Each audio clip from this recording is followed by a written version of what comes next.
Welcome to the Life's Best Medicine podcast, where we are finding hope and healing one episode at a time. No appointment needed, no rubber gloves, and no coping. Just a healthy dose of life lessons to help equip you for this wild journey we call life.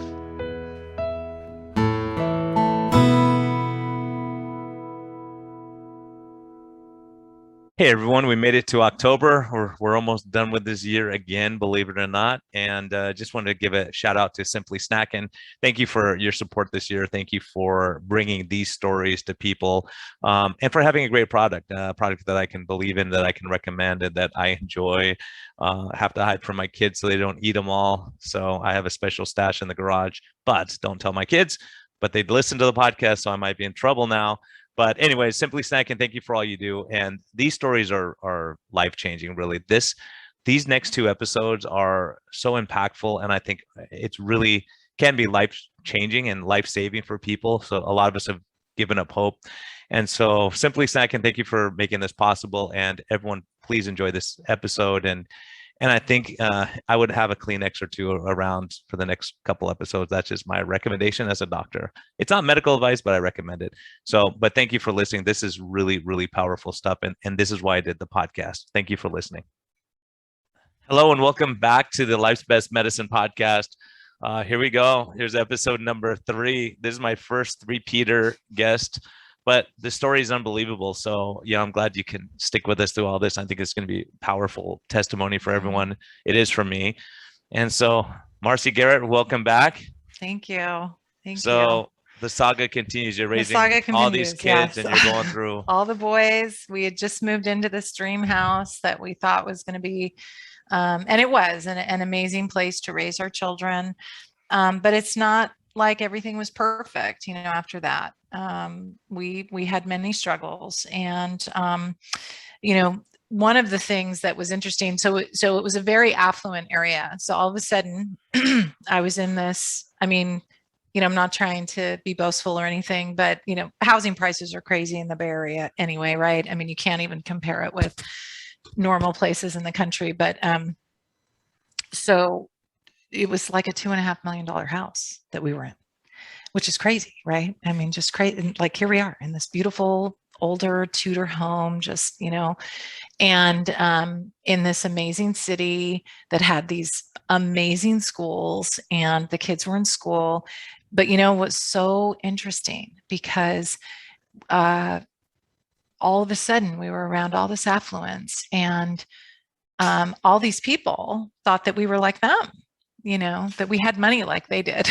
And of course we didn't. We were still on that single income.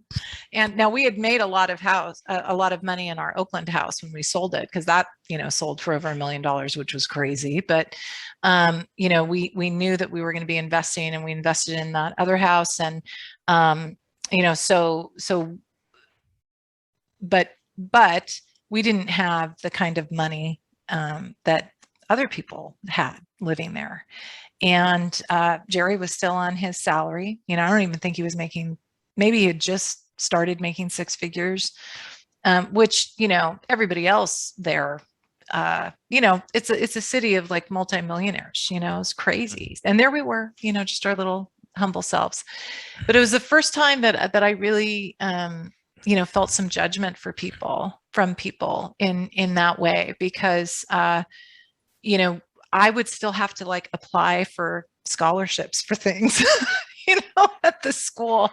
Like I'd have to ask for help, like when the kids were in football and everything, and, school signups, the registration, fundraisers, and all that. Gosh, all that kind bring of your stuff. checkbook, right? It would cost us at least $3,000 for all the kids, just for the registration for school. By the time we got, all the stuff that we needed to pay for, the extra stuff. It was just, and that's at a public school, it's crazy what's happened. But anyway, by the time we got the books they needed, and the this and the that, it was the ASB cards and the, just everything. Right. So it was such a hard time for us. And then, also with all of we'd have to buy everybody a backpack and a pair of shoes and, all the things. It was very hard for us.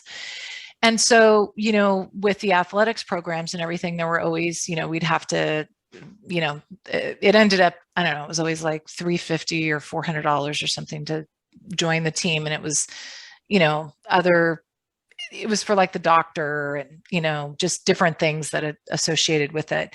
And there was the ability to apply for a scholarship for that. And so we would have to apply for it because our kids couldn't play if, we just couldn't afford that part of it. And there would be people there that would just be looking at me like, how cheap can you be? You live in this, this big house, totally. And you're having to, and it was actually a really powerful lesson for me because, people, we don't know other people's circumstances. People obviously could have judged me and thought we lived above our means and, maybe we had a bunch of credit card debt, who knows what they were thinking, right? But none of those things were true. The truth is that we were being blessed to be live in an area, to live in an area that we couldn't afford. And we were so thankful for that opportunity, and we really plugged into the community as much as we could. But those few beginning years were very tough. It was very hard for me. I'm a group person. I love being in a group with people. I love being an encourager, and it was the first time I couldn't really be a part of the group. Because these women, they were jaunting off to Belize, and they were going here and going there. It is. It's so amazing. Crazy. I have someone who's become a good friend of mine who's a multimillionaire, and like, it's crazy because as a doc, I'm still paying med school loans, and I do not spend a lot. I'm driving a 2012 Volt, right? Right. So so you start realizing so friends, I'm like, hey, this can affect our friendship because I can't just fly off to Belize, like what you're saying, because and I'm not going to go to a fancy restaurant. Right. The great thing is most of the guys I know who are making, they're like, let's go get a burger. Like they don't need to. Right. Like I think once you get to a certain level, you're just a real person again. I think some people get to that where they want to impress them, but some people it's just like they don't know any difference. That's how they were raised. And then I don't know if you heard the episode, but we went through an embezzlement, and all of a sudden money I thought I had was gone through our old practice. And so you realize, okay, but that brought us the closest together. Like, because we didn't have anything. What are you gonna do? Sit around, talk, play games, and do stuff? Like, turn off the cable, get rid of it. I got rid of internet. True. I got rid of everything that I didn't need. I was like, okay, I'm hemorrhaging. I got to stop the bleeding. And then now we have all that stuff back again, right? But you go through and you do what you got to do at the time. Right. And it's also living in that place also was the first time that I experienced sort of the other side to that judgment coin that we were talking about, like in that first episode of, here I was judging the woman who had worked, right? And saying, oh, like she's sinning because she's working. And then I suddenly was on the other side of that. And, here I am with my 6 kids. And then, the big thing in this community anyway, at the time was, your pedigree, like where you went to college, what sorority you were in, like all these things, well, I didn't have a pedigree. I didn't go to school. And we're mutts. We're mutts. And then then they'd find out I was a Christian, I'd start talking about church and stuff, and I could just see it sort of roll over their eyes. Oh, of course you are, no college degree, 6 kids, sort of the barefoot pregnant. Yeah, of course you're a Christian. Kind of, reality. But, to the community's credit, as we continued to live there and plug into the community, and I continued to serve on different, I was on the rugby board, and I was, I sold script for the schools, and all the things that you do, right? And then my kids were involved in so many things, and all the sports teams, and we actually had a couple of stars on the team. It was a very small school, very small district, right? But we had like the captain of the football team, you got it all, stuff, right? And those football years were some really fun years for our family. And but we really made great connections there, and we were very loved. Our family was very loved by that community towards the end of our stay there. And I was very, very thankful for the time that we had there and the upbringing that my kids had there. It was a very in some ways, it was a very sort of old school upbringing. There had been a lot of teachers there that had been there for many years and had taught the same curriculum for decade after decade. And my kids got to experience that. Just the, like there weren't police officers in the school, you know, like that, like it was just still sort of some innocence, you know, and I'm very thankful for that. But things weren't perfect, you know, we had a lot of challenges. So my kids went into the teenage years and they were incredibly rebellious. I did not have easy kids. I will say that Michael, our son Michael, he's the number 2 in the birthing order, was the only child that like never did a drug in his life. And although he would drink beer occasionally, played rugby, you know, the team would do stuff. He was actually a very easy child, thank the Lord. He was very compliant and just very easygoing. The rest of them were not. So the other 5 of them were not. They were very, very challenging, especially our number 3, who his name was Kevin, and incredibly rebellious. I just can't even describe how difficult he was. He was so contrary to everybody. He would fight with everybody. He'd fight physically with his brothers. He would break things. He would sneak out of the house. He would, you know, steal all the booze. He would, you know, we just stopped keeping alcohol in the house. And then later, Jerry and I quit drinking altogether. That's another story. But anyway, this is why I stopped it too, man. My kids, yeah, they are so good. So I mean, it's ridiculous. I can't believe, like my wife and I, when they were little, we'd tell them to do something. If they weren't doing it, we go 1, and all of a sudden they would run. Okay, we'll do it. And so we would look at each other, go, what would we do if we got to 3? I don't know. We never got to 3. We never got past 2 ever. Go 1. Like they knew we were serious, but it was just funny how there's, but my kids, great kids from day one. They slept. I mean, it's like, I don't even want to tell people how great my kids are. Right. So it's funny. So you should have stopped at 2. Maybe they would have been easier. It could have been, but you know, it was wild. It really was. And yeah, it was a very, very challenging times. And there were times when, you know, that's when sort of this whole like homeschooling, like have all the children, like the full quiver stuff, you know, you can't, you know, I kind of started going, be fruitful and multiply. Totally. So Jerry was never into any of that. Like he always thought they were cuckoo and crazy. And I was the one who was like, you know, because I'm very passionate and everything. And I could have gone down that road, but I didn't have like a husband who was cooperative in the sense. I mean, we did have a big family. We wanted a lot of kids, but you know, I was so thankful for that later. I was so frustrated with him at the moment because I wanted him to get on the train with me because I thought they were all right. You know, I was very young. I was very moldable. So you're saying you would have had a lot more kids, you're saying? I probably would have gone full down that road of that legalistic sort of road, right? I think I could have easily gotten wrangled into that. Yeah. At that age and at that time, because those women, there were several women sort of in our group that were really mentoring me. And I was young and susceptible, you know, I think I could have easily gone down that road. But Jerry, like I said, was real stubborn and not cooperative. And like there was no way he was giving up his TV. There was no way he was giving up his video games. You know, there were certain things like that he was just like, no, I'm not going to do that. That's crazy, you know. And meanwhile, we had other friends that were, you know, buying the dried fish powder, you know, getting ready for Y2K. Oh yeah, Y2K, yeah. Right? You know, remember we've survived a lot. Acid rain, Y2K, the ozone layer, the melting ice caps. You know, we've had it all, man. We've been through all kinds of good stuff. So, and I was ready, you know, I was ready to do all of it, you know, but Jerry was, you know, he's the calm voice of reason, and I'm very thankful for him.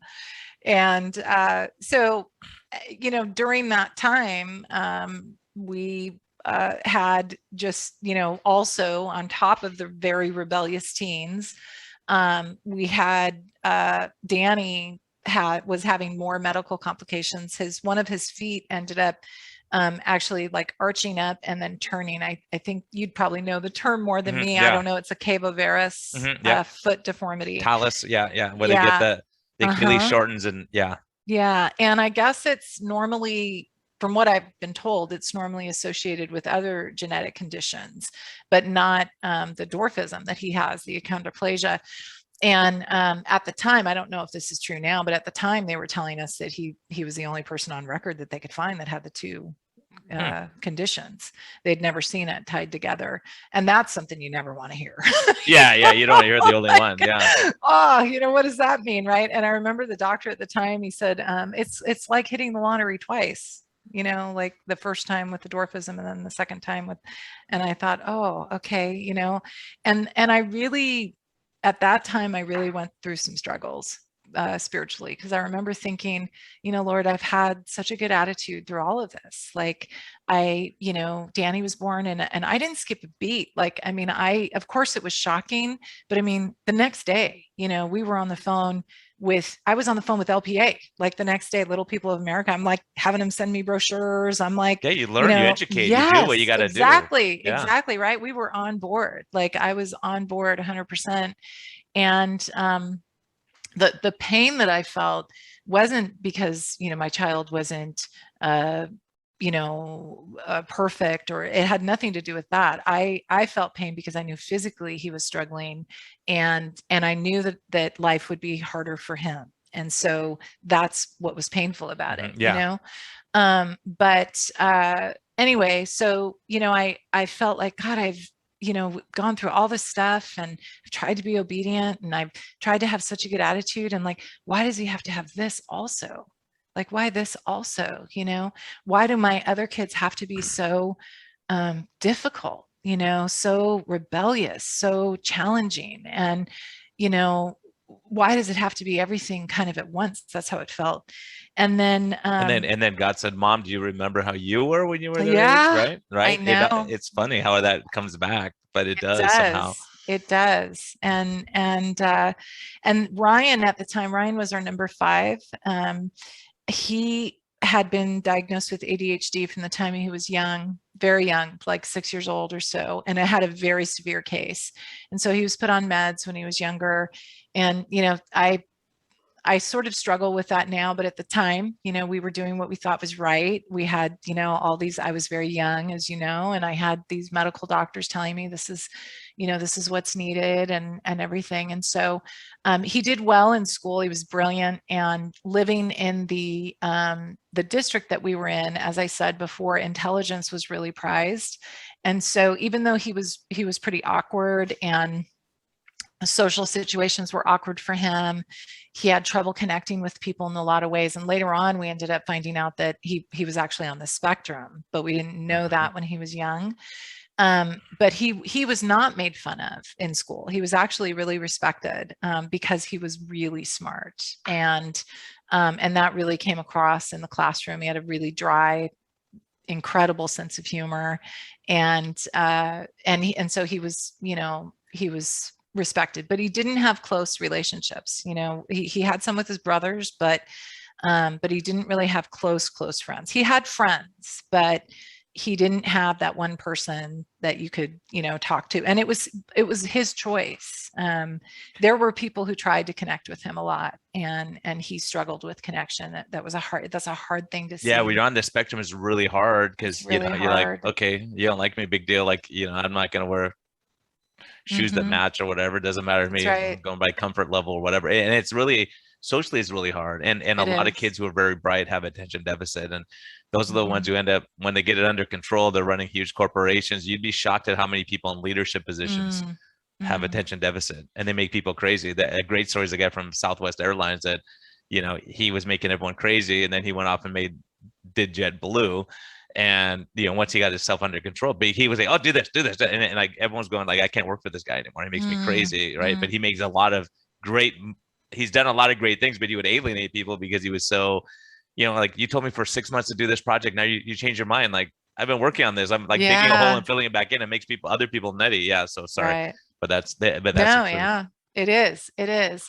And he was challenging to parent, because he was an introvert and I was an extrovert. And so I was always trying to get him to connect with other kids. I was trying to have play dates, and, and he just didn't want it. And I didn't know how to help him at the time. And when he reached 8th grade, he was still on these ADHD meds, and he kind of had like a breaking point where he started getting kind of paranoid, and just like having some more serious like mental health issues, and we actually had to hospitalize him for a week. And this is right when like Danny's in the middle of his surgeries. I mean, it was such a crazy time. I can't even tell you. And anyway, he was hospitalized, and during that hospitalization is when he was diagnosed with being on the spectrum. And so he had gone through like a huge growth spurt and puberty, and I mean, he'd hit puberty before, but like really intensely, and the testosterone does crazy things to the brain. It like literally melts new canals in the brain. It's like when it hits, it's wild. And so the doctors felt like the ADHD meds were just not good for him anymore. And so they put him on, I think they had him on some antidepressants for a little while because, of course, the other side to it was, depression. And they were kind of trying to figure out what was wrong. They didn't really know. It's hard when you're in that spot. We didn't know, they didn't know. We all, Ryan couldn't express it. It was difficult. And but he came out of the hospital, and we did all the things that we were supposed to do. We got him, he was in therapy 3 days a week for years, and was doing well in school. His brothers were forming better connections with him, and we got him through high school. And he started doing crew actually in freshman year. He played football for one season, and then after the football season was over, he started crew. And he sort of found his groove. You know what I mean? It was really a beautiful thing to see. He loved it. He met friends. I started carpooling because I wasn't working. I was able to stay home. I was carpooling for the crew team. So like 3 or 4 days a week, I would be driving, 5 or 6 other kids in this car, down 880 to, the estuary in Oakland, and driving them back. We all had there were several of us moms. It wasn't just me, but Ryan had instant built-in friend time, in the car there and in the car home, and then, teamwork on the boats and everything. And it just changed his life. It really did. It made everything so much better. We were able to have friends over, for his birthday, and where he wanted them there, things like that. It was just important stuff. And I just want to say a little shout out to the moms, or really anybody. If you have the opportunity to invest in teens, the smallest things that you do for them can just mean the world. Like one time I picked them up, and it was a Saturday practice. They'd been out on the water since early in the morning. It was like 11:30 or something. And I picked them up, and, they're hot, they're tired, they're very smelly, yeah, the boys when you pick them up, and they were hungry. And I said, hey, guess what? And they were like, what? And I said, I'm going to take you to In-N-Out. They're like, what? I'm like, yeah, we're going In-N-Out right now, and they were like, I've never seen more gratitude. They just couldn't believe it. They were so incredibly happy. And it became kind of a regular thing. Every time I was driving on Saturday, I'd end up taking them In-N-Out. And anyway, it's just, That's those and just those little things that my friend Greg, who was on the podcast, who's a pastor now, he grew up in a really bad, dad was a drug dealer, just terrible upbringing. One day he had just had it, and he was like walking home thinking like, is life worth living? It was like a huge, really bad time for him. It was raining, and it happened to be my wife now. I was gonna say my wife at the time. She's my, she wasn't my wife then. But same wife. The same wife I'm married to now. She like back then when we were in high school or grade, it might have even been grade school. He said her family stopped and picked me up. It was raining, and I was so depressed. And they said, "Hey, let's grab you a burger and let you get, let's get you home." And he said that kindness like was such a huge. He said in my life, I needed someone just to be kind and listen to me. And he's the kid that the coaches would get quarters out of the vending machines and give him some stuff so he can get lunch. I mean, that's how bad it was for him, Yeah. And so anyways, just that, like you said, these kids, if we just reach out a little bit and say, hey, you look great today, look at you, or whatever, you're so smart, you have potential, and they never, some of these kids never hear that at home. They don't. And I think it's really important, especially for those of us that are very socially capable. Like I'm very connected, right? And I know you are too, in our church, in our community, in our families. But there are some people that, if you say hi to them and how are they, that might be the only interaction that they have with another person the entire day. They just Yeah. don't have built-in community. Maybe they're not capable, or they don't have it. So I'm so careful now in how, and I'm not perfect with it, of course, but I really try to interact as much as I can, and to just bring positivity to any situation that I can, because I just think it's really important. You never know, how it will impact someone.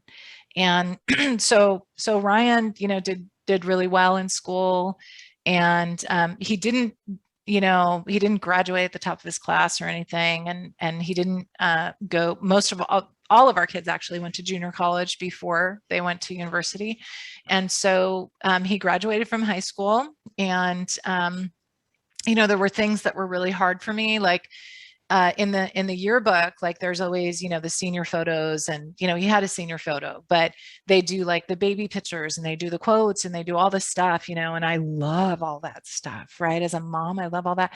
And he didn't want to do it. He didn't want to do any of it. And I'm like, why not? Like, just give me the stuff. I'll send it in, and he just didn't want it. It wasn't, he was very cut and dry. Like, he'd make his mind up about something, whether he liked it or not. And that was it. And he didn't care if you were offended or hurt or liked it or not, or, it was like, this is the way it is, and let's move on. That's sort of a little bit about being on the spectrum. He's an engineer. The engineer. Yeah. Like, I got pocket protectors. I don't care if you like it or not. They're functional. Leave me alone. Exactly. Yeah. So so he graduated, and he started going to junior college, and he was actually doing really, really well. And it was right about that time, a little bit before that, that our very rebellious child, Kevin, who had been living down in Santa Barbara, living a wild, wild life. And I think I'll let you may want to have him on. Yeah, I'm gonna have him on. We talked about this already. Yeah. This is like, I want him on for sure. Yeah, so I'm gonna track him down. Share his story, but he was living a wild life, and he started. He had an encounter with God. That's all I'll say. And he started coming back to faith, and so it was just this amazing time. Ryan and I really connected on some other levels, politically, and he was a like a sort of a news junkie, so he was always on the news, and those were sort of his things. So we had a lot of the same ideas and everything, of just, and so we were able to connect on some different levels. That's how I'll say it. And I don't want to get into, politics and everything, but we were able to connect on some things, and that was really good. It was really, really good for us. And so things were going really well, and he was really into Japanese anime, of watching all the different shows. And my husband actually is half Korean, which is very different than being Japanese, I understand. But so my husband would watch anime and different types of cartoons and stuff with the kids. And anyway, I need to pause, Brian, because the dog needs to go out. Can we pause it? I'm sorry. Hey, Jack, just cut out that last few seconds, and then we'll restart now. Okay. So my husband had connected with them watching anime and some different shows, and playing video games and different things. But that stuck with Ryan, and so he started taking Japanese lessons in college, and decided that he wanted to be an exchange student and go to Japan. And, it was the first time, of course, I had worried, for Ryan and for his future, and, how he would connect with someone, and how that would work out. And it was the first time I saw this sort of future unfolding for him. And, he's a really handsome kid. And I thought, oh my gosh, he's going to go to Japan, and these girls are just going to love him. They're going to totally fall for this, American blue-eyed, dark hair, and he's going to, I could see this little future unfolding for him. And it was just such a beautiful thing. And, we were constantly always trying to get him even though we knew he was an introvert and he was on the spectrum, we were still trying to get him to connect with people because that's ultimately healthy, right? Mm-hmm. And he had scheduled, he was going to go because Kevin had come back to faith, as I said. And so he was really trying to connect with Ryan at a deeper level. And they were really connecting. They were going on hikes and they were doing different things together. And it was really great. It does a mother's heart good to see her children build relationships with each other and love each other, you know? And so he was supposed to go to work with Jerry and Kevin this one day. They had talked about it the night before, and they were going to go together. Kevin was going to drive with Ryan, and Jerry was going to take his van. And so that morning, I woke up and you know, Ryan wasn't in his bed, and it was after Memorial Day weekend. So, well, just to step back for a minute. So that weekend, that Memorial Day weekend, or no, I'm sorry, it wasn't Memorial Day, it was Labor Day. It was Labor Day weekend in 2018. My biological father, who his name was Bill, who I was able to have a really good relationship with as an adult. And he loved my boys. He was a great grandpa. We spent the holidays together. Just had a wonderful relationship with him. He was fighting multiple myeloma and was sort of, you know, in the last probably year, you know, of his life. And we all knew that it was very challenging. He was not saved, wasn't a believer. So I was always praying for him, praying for his salvation. And I had this really intense time of prayer that weekend. And in that prayer time,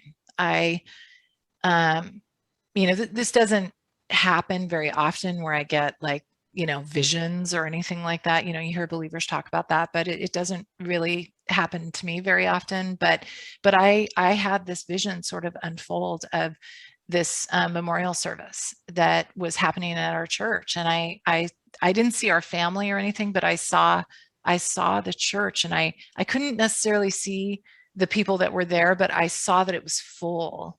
And I heard music and I heard songs, and it was incredibly powerful. It was very, very powerful. And I came out of that period of prayer, and it was so intense that the first thing I did was we had this whiteboard in our kitchen that we would write, like, you know, it was like a dry erase marker board that we would for shopping lists and stuff.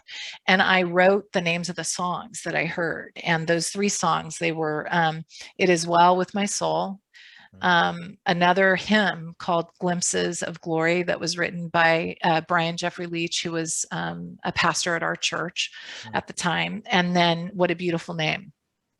So I wrote those on the board, and you know, we try to make sense of what God is trying to tell us, right? And sometimes we only have a part of the, you know, a piece of a message. We don't have the whole thing. And at the time, I thought, I was kind of excited because I thought, oh my gosh, I think my dad's going to get saved. Maybe that was my dad's service, like, because we knew he was dying, you know. And so that's how I took it. I didn't really know what it was, but I just sort of left it there. And we actually went to my dad's on, I think it was that Sunday, or it may have been the Monday. I don't remember. I think it was Sunday. For Labor Day. I keep saying Memorial Day, but it was Labor Day. And my dad used to always he had a beautiful house out in Alamo with, you know, gorgeous pool and big backyard and everything. So we went, and we had a great day. All the kids were there, which, you know, when you have so many, it's hard to assemble everybody, but they were all there, and we had a great time, and the brothers had a great time together. Nobody fought, you know, nobody, you know, argued, everybody got along. And Ryan, who, you know, had always been really, like I said, difficult to connect with people and sort of standoffish, he made a point to go around and connect and talk with every single person that was there. And I remember my dad, as we were leaving, he came up to me and he said, I had the best conversation with Ryan. I think he's really coming along. He's starting to come out of his shell. You know, I think college has been really good for him. I'm really excited for him for the first time. And I was like, you know, me too. I think things are really good. And I told him about, you know, the Japanese thing and all that. And so there was just this hope that we had, you know, that things were turning the corner and that things were getting better. And so this morning, you know, I woke up and you know, this was a Tuesday morning. It was September 4th, and I woke up and Ryan wasn't in his bed. And that brought joy to me because I thought, oh, he went, you know, I was kind of worried that he wasn't going to go and with Jerry and Kevin to work. And so I thought, that's good. They're going to be working together. Kevin's going to be encouraging him. This is just really, really good. And so I wanted it to be really special. And you know, food has just been a big thing in our family. You know, we never, you know, we hardly ever went out to dinner or went out to, I was like, we would do In-N-Out sometimes and things like that. But, you know, it's very rarely that we would spend the money on that. We would always cook at home and you know, we have great recipes and good food and all of that. And so, as I said before, my husband was half Korean. So my mother-in-law has taught me, you know, to make some really amazing Korean dishes. And bulgogi is a, you know, Korean barbecued beef. Mm-hmm. And it was one of Ryan's favorites. And I thought, oh, I'm going to make a big batch of bulgogi. So, you know, when he comes home from work, he's going to have, you know, and just have this great meal. It's going to be great. We'll be able to talk about how the day went and everything. So I went to the Korean store and I got the bulgogi and I marinated it. And I just spent all day, you know, cleaning the house and kind of hanging out. My youngest son, Danny, was there. And, you know, he was playing video games most of the time, but, you know, just the way it was. And so, you know, dinner time is nearing. I'm getting excited and everything. So Kevin comes in. Kevin finally comes home. And at this time, it's probably 5:30. And I say, you know, I see him and I'm like, oh, you're here, you know, where's Ryan? And he looks at me and he goes, I don't know. And I said, what do you mean you don't know? I said, you know, he went to work with you and Dad. And he goes, no, he goes, he didn't come with us. He never came down. And I knew instantly that something was really wrong because Ryan was, because he didn't have a lot of interaction outside the house. He was always home. So when he was home, he would always be in the kitchen. He would be cooking. We would be talking. You know, there was always some type of interaction during the day. I would see him multiple times and he had his little routines. You know, routine was very important to him. So I knew without a doubt that something was wrong. And my first reaction that was maybe, you know, he had run away or something. I didn't really know, but I knew we needed to look for him. So I started looking everywhere. I looked in his room, I looked in his closet, and then Danny, of course, is there and he's like, what are you doing? And I said, I'm looking for Ryan. I explained to him what had happened, that he didn't go to work and he's been here all day. And Danny just looks at me and he says, you know, because he shared a room with Ryan. He said, no, he has not been here. He said, I would have seen him because, you know, he's not been here. So he knew right away too. So we started looking everywhere.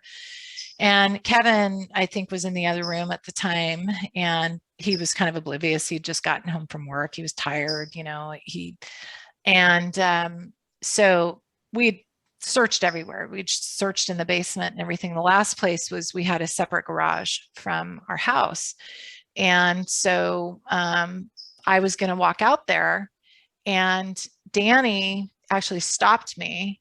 And he said, no, I'll go out because I didn't know this at the time, but I think he had been going out there with his friends, smoking cigarettes or, you know, doing whatever. He was a teen too, you know, so they were all doing things they shouldn't. So he didn't want me to see any evidence or whatever that was there, you know.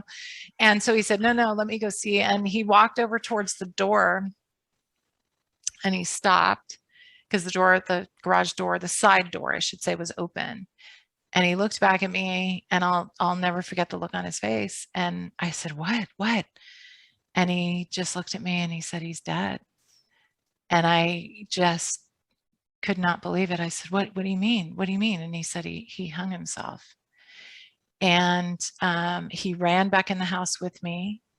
And I just was in shock. I couldn't even decide what to do.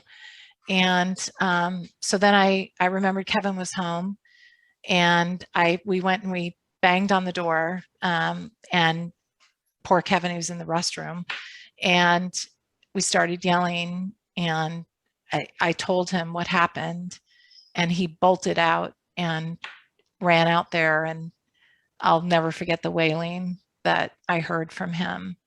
And then he ran and he got a knife and he cut him down. And then I came and saw him.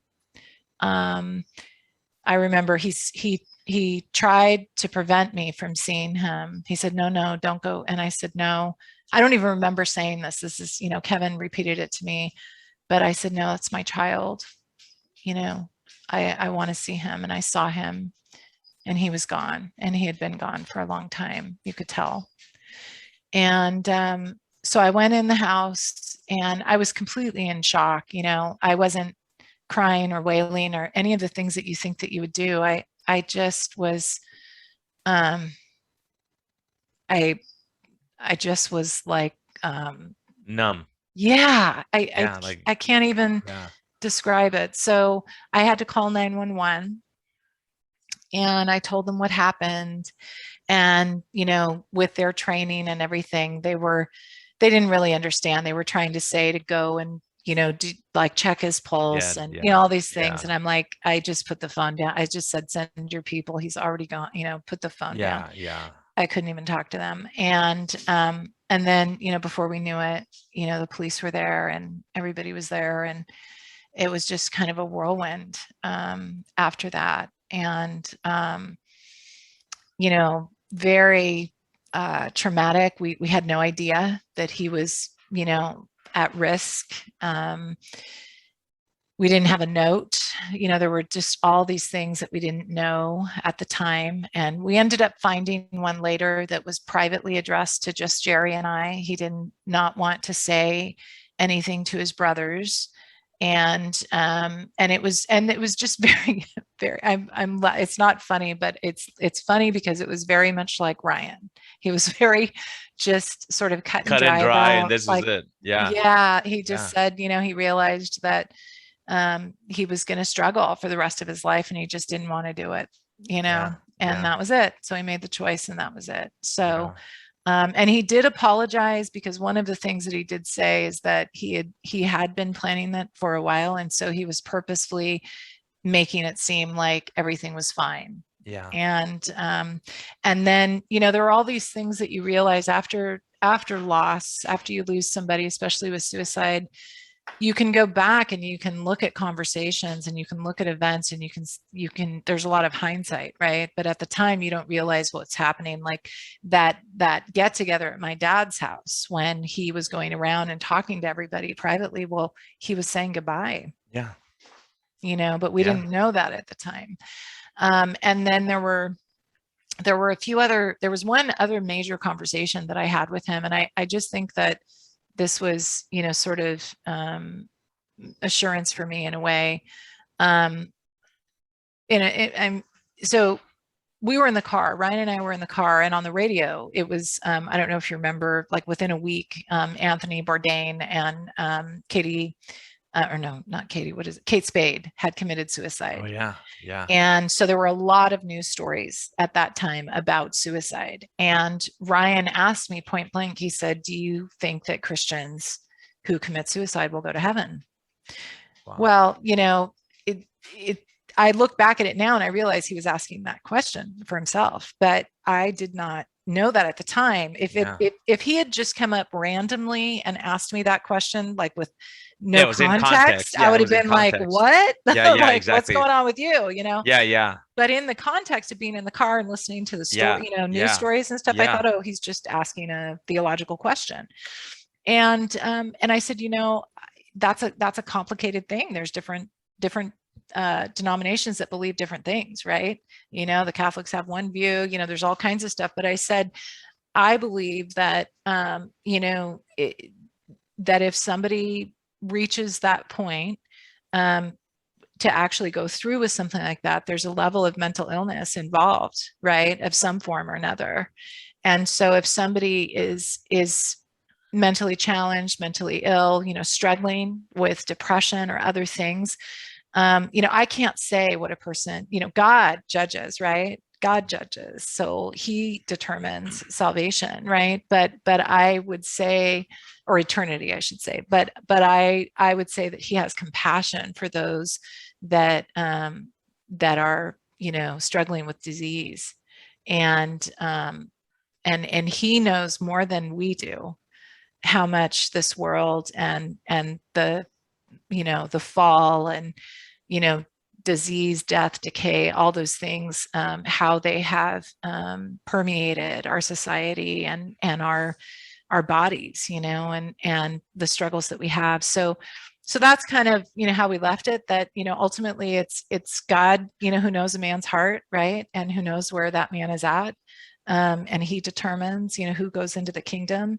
But, you know, I think there's a lot of empathy, more empathy and understanding from if you declare Christ, right? I mean, there's more empathy and understanding from God in those situations than I think we realize, you know. So I think we have to be very careful to be, you know, he is judge, we are not judge. Exactly. And So that's a huge important point, because it's not us who judge, it's not my opinion.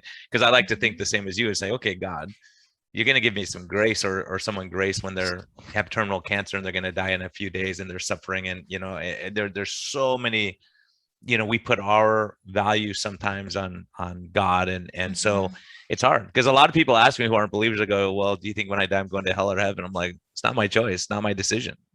I don't make that choice. So I'm not judging you. It's just like, hey, all I could do is by, you know, you hope there's a merciful God that says, hey, do you want to take another chance? Do you want to do this? And so I think it's so hard, but that hopelessness, and I've always thought about that, and, you know, patience, and, you know, I've seen it, and it's so devastating. Like right now, that's why I take such a strong stance on hope and faith, because when you lose hope and faith, because, you know, I like, one of my favorite places is to go to Coronado and ride bikes with a good buddy of mine, and I cross over that bridge all the time. And I think, man, that bridge is always a sign to me of hope. And like, I'm going to go have fun and enjoy my day. And so many people, that's their last breath.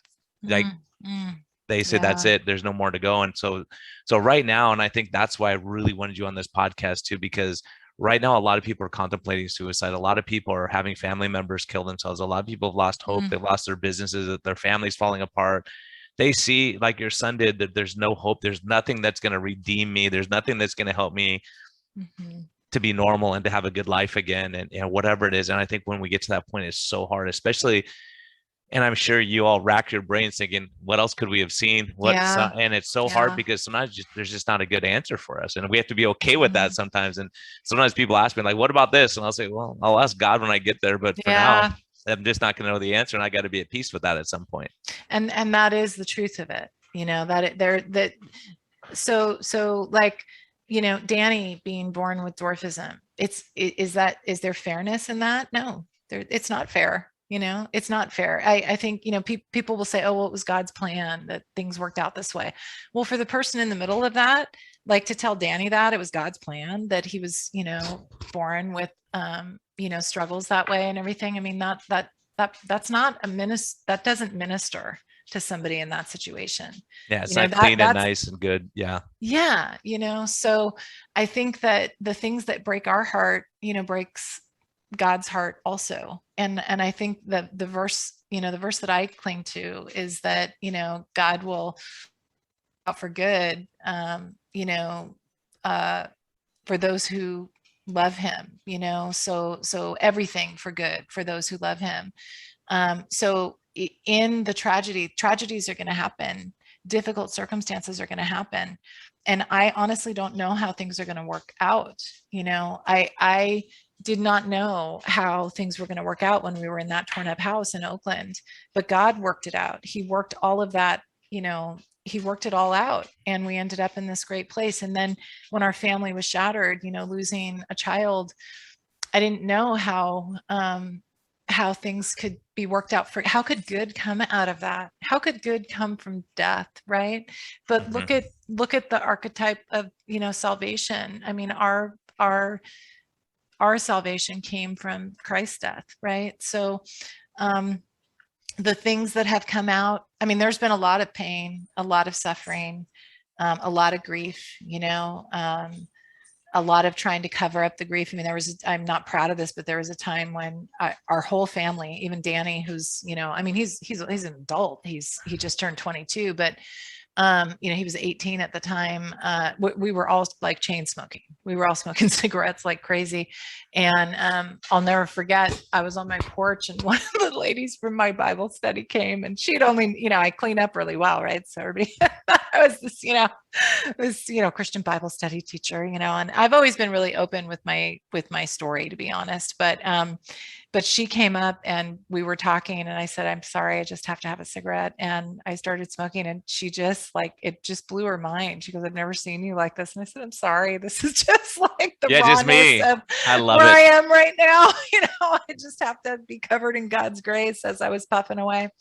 And anyway, I have quit now and haven't had a cigarette in a long time. It's been, I think, almost it's been like a year and a half, I think. So I'm very thankful for that. But anyway,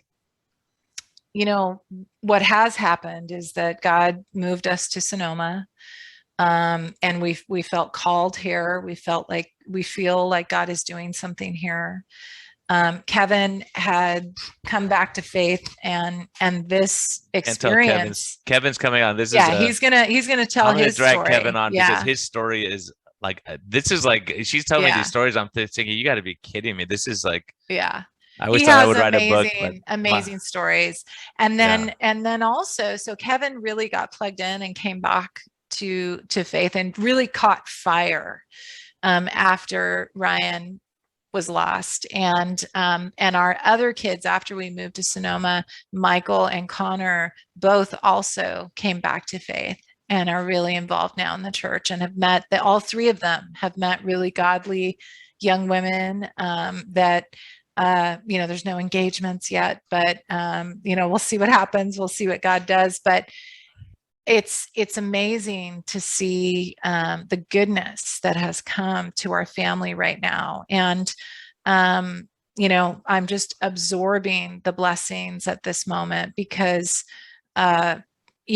having all those boys for all those years, and how hard it was for me, just as being the only female in the house, and to have these women now, in my life that call me for lunch and want to go get nails done and, want to do things together. And it's just such a blessing. It's such a blessing. And these are things that I just couldn't see,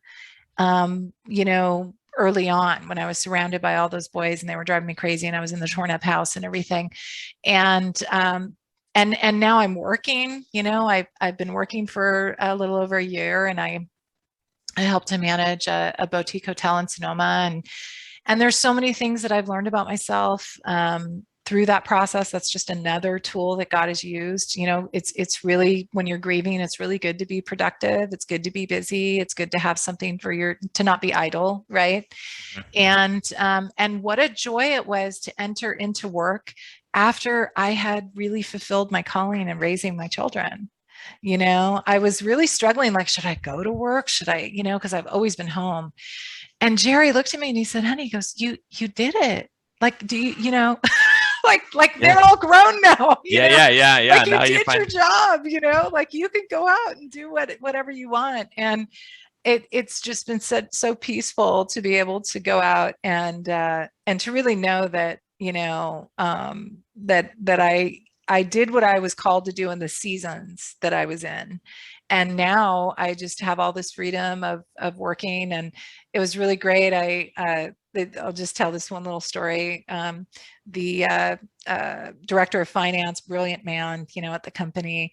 I was asking him about, revenue management, sort of a revenue management concept and I don't know much about revenue management, but I was just asking him a few questions, and he totally agreed with what I was saying. And he said, he goes, what's your background? And I just had to laugh because I'm like, well, I, stayed home with all my kids for 30 years. I don't really have a background, but the other thing that I say laughingly is that, although I did not have an actual job for 30 years, I managed many things. I managed many things, and God grew me in many, many ways over the course of that time. And so, I didn't get paid for it, but I Well, you definitely did. learned how to You, manage things. Yeah. people management, trauma, all this stuff. Yeah. But Yeah. that's how the Lord works. Like you get these skills along the way, and then when you need them, they're there. You get these Yes. strategies you go through life, and I Yeah. think it's so important for people to hear your story and going through tragedy, separation from Mm. God, verge of abortion, all these things, your whole story. When you were telling me, I'm sitting there going, you got to be, what have I done with my life? Not that I don't have this much excitement in my life, but but you know but this is why we did the podcast, right? Because Mhm. the Lord called me to it, right? For this Mhm. moment, for you to share your story, because there's people who are dealing with losing a child. And I think what Right. we do Yeah. another episode, right? I'm gonna drag on Kevin, the rebellious one, Yes. talk to him. But Yes. also, I think the other thing is faith got you and your husband through 32 years of marriage, losing a child. The Mhm. divorce rate after losing a child is astronomical. I mean, I don't Yeah. know the exact statistics, but it's very rare that people the marriage will survive that. So it Yeah. just shows you had that grounding, that Mhm. foundation. And Mhm. again, I think these hard questions that were asked is like, okay, if God's good, why does this happen? Why does someone with a good family, you do your best, and a child dies, or a child kills themselves, or Mhm. you know you're on the verge of divorce, or just think decisions you would have made back then. What if you didn't have good friends? And the Lord has been on your path this entire time, and that's how I feel too. It's like Yes. God wants what's good for me. He's gonna try to hopefully not put me down dumb, that I do dumb stuff because I want to do it, right? So I think Right. it's like that message for people is so critical right now, and so you know it's It just so great is. having you on to share your story, and thank you for Thank being you. so, this is your nature of being transparent. And I hope that I'm the same, as say, look, here's the warts, here's my scar from this. I did dumb stuff, and I got, I had to pay the price for that. And here I am now. And what did I learn from that? I think in life, people who are struggling right now, it's like, what are you learning right now? You Mm. know, God uses you. There was a song I was just listening to that said, God uses you not in spite of your scars, but because of your scars. That's Because right. someone else who goes through your scars is like, you could say, yeah, I lost a son and I know what it's like. I can't say that. Yeah. And I hope I can never say that. I can't never Yeah. say that because I don't have a son. But to No. lose a family member that you love, and we all go through it. Yeah. Where's God in the disaster? And that's when He's carrying you, right? That's He brings right. that That's right. person or whatever it is to you, and there's going to be peace in the storm. You know. Yes. Absolutely. Absolutely. So, Definitely. are we gonna drag Jerry on one? Do you think you'll get him on there? Can you Maybe. I can don't you pull know. We'll strings for start me? working. We'll start working on it. But I think We'll of start that, working and on it. like, because your story is unbelievable. Your family story is unbelievable. It really is. I mean, it's like, Yeah. these are things people need to hear, because if I just tell your story, they're gonna go, "Oh yeah, okay, right." It's like when someone loses 100 pounds or 200 pounds. I want you to hear from that person what it was like for them, and what it was Yes. like, not just hearing Brian saying, "Oh, look, he's a great doctor and he had these people do these great things." No, it's like, Mm-hmm. you need to hear from the person, because so many of those people reach other people because they say, that's how I feel. Like the stuff Mm-hmm. you've been through in life, so many people want to look like they're that perfect family that never have trouble, and they never say, look, my house is a mess. Like I had, when we got Mm-hmm. married, my mother-in-law said, you're going to be a doctor, so you're going to have fancy china to entertain your doctor friends. It's like, guess how many times we use it? Like once, we used it once for One their time. anniversary. They were there and it was their anniversary. We used it. I'm like, what are we doing with all this stuff? It's sitting there. Like, we Yeah. just get our regular plates out. Most of the time we're eating on paper plates. I don't care. Like, Right. Right. environmentalists don't get mad at me, but that's what we do, because it's like, instead of spending time washing dishes, let's sit and talk and enjoy each other's company. And that's what it becomes about. So Right. you're awesome. Thank you so Well, much for joining me, and thanks thank for you. giving into my begging. I said, people have to hear your story, and we're not done with this thing yet, but I think it's like hearing from your family and the impact, because you answer the question, why do bad things happen to good people? Right? You answer that Mm-hmm. question because your son's story, your husband's story, your Mm-hmm. story, and you go, okay, we're together after all this, after That's all this right. disaster, all this Yeah. train wrecks that you avoided, stuff that's, Yeah. and from a medical perspective, I love that I'd rather have someone not have a train wreck if I can help you along the way, than have you have a Yeah. train wreck and try to have to do bypass surgery and all this crazy stuff, right? Or Mhm. like, so anyways, I think it's so valuable. It's so great to have you, and I love your spirit. I love what you bring, and just being real and transparent. I think people love that.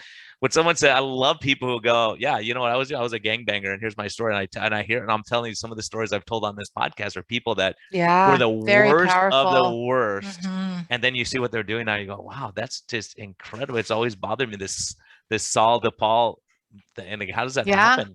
But It's hearing yeah. that, And so we're going to hear about the prodigal son. Drag the prodigal son on, like, and hear his story. Absolutely. Now everyone's like bugged. They want to hear it. Like, it's really good. It's like really good. Even he sold the fortune and everything too. You'll have to have to hear the whole thing. He messed up the inheritance and all that stuff. Yeah, he did. Yeah, it's wild. He sold the gold, literally. It's funny. You'll have to hear the whole thing. Drag him on. Yeah. Drag him on. I'm doing it. So Marcy, God bless you. Thank you so much for sharing all your story, a part of your story. I know there's way more, but this is huge. I think it's so helpful. I was so excited about today, and I underplayed, like God does. He underplayed it because it's more powerful than I even imagined, hearing this. And I know the lives that are going to be impacted by people riding their tractor, going through a hard time, and they hear you and they say, that's an encouragement to me. Just like people encourage you along the way when your house is a dump and it's falling apart, and then God puts you. That's how I feel now in my practice. He said, okay, I'm going to take you out of this where you have mold allergies, you have all these issues, or I'll put you in places like right next to your house. So you don't have to drive an hour to work, and all those kind of things. Right. I'll take it. This is all good right here. Yeah. It's not that I deserve. It's like God's blessing on us. So yes, it is. Well, I would say the last thing that I'll say is sort of, I guess, my best medicine, right? What's life substance? You have to tell me that. Yeah. So I think, there's a lot of emphasis right now, like you read it on Twitter a lot and stuff, people say to push through things, right? Like to not, like if you're struggling to try to go around it or whatever, you have to push through. And that's sort of a catchphrase that you're hearing a lot right now.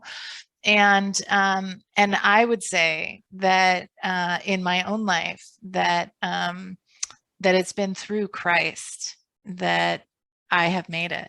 That is the through for me. I have not been able to do any of this myself. I don't have the tender heart still. I've struggled with bitterness, but I'm not bitter. I don't have those things without Jesus. That's what got me through and got our family through. Yeah, me either. And that's an amen right there. And I think that's life's best medicine too. It's like, hey, I'm a knucklehead even with Jesus. Just think I would be without him. I would be really causing a disaster. But yeah, that's so true though. But when I don't have to move that boulder, maybe someone can help me move that boulder. Or maybe you get a community of people to help you move that boulder, when you go through it. And just having people swarm around you, help you in your time of need. It's huge. Like your story is so impactful. And it's still going. Gosh, I can't even imagine what the rest of the story is, right? That's what's cool. More chapters. It's like when you're on the right path, it's like, okay, bring on the next chapter. Let's do this thing. So this is awesome. Thanks. And thanks for sharing your family with us and your story. I think it's so, so great. Thank you, Brian. I've met my match here. Yeah. You have a great radio voice and all that kind of stuff. And this is great. So everyone, this is amazing stuff. And I think, be kind to yourself, be kind to others, take these nuggets and listen to it and dwell on it and think about it. Because a lot of people have been hurt by the church. They've been hurt by, and that's what we're up against. So I think you need to hear people go, look, I struggle too. I go through stuff, and, just trying to say, how do I take that next step when you go through tragedy? And this is the essence of what I wanted people to understand is like, what do you do in the hard times? What doesn't mean your life's going to be perfect and without challenge, but it's going to help you get through those challenges. So that's right. Amen. Listen up, be kind to people, allow this stuff to stew in your brain. And Marcy, again, thank you so much for joining me. Thank you.